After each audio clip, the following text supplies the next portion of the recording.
Bunu əri qiriyə çəkib çəkmir. Ərəblərə girirsən əhlən səhlən şoni, Kitaylara girirsən çü çü çü çü çü. Hər öz sayında Türklərə girirsən abla abla, bizə girirsən qiriyyətsiz əri nərdədir? Şərəfsiz ərə baxır. Cındır nərdədir? Evgiyəsiz nərdədir? Sən ərinlərə baxır. Gedib öz evin için axtarsın. Day, qırıqdan çox qırıqı var ha. Qırıqdan çox qırıqı var. Qonşun koftası bunun evindədir. Prosta cəhki cəmaatda qiriyyət axtarır. Dur və çıxır deyib buradan.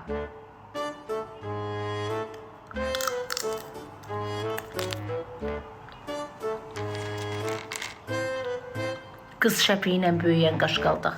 Yerə! Az olub burada bəzi oğlanlara səslənirəm. O vaxtın şəpikləri vardı, üstündə bu boyda simiska gülü. Geyinib qaçırdın dükana. İndi oturub mənlə oğlanlıqdan danışırsan. Dur düzü deyib buradan. Yer geçişinə məşğul ol, hə? Az olub, soyuq olub, Marianla çorap giymişsən. Ayağı da gizlətmişsən qazın altında. Hə, nədir? O da ölsən.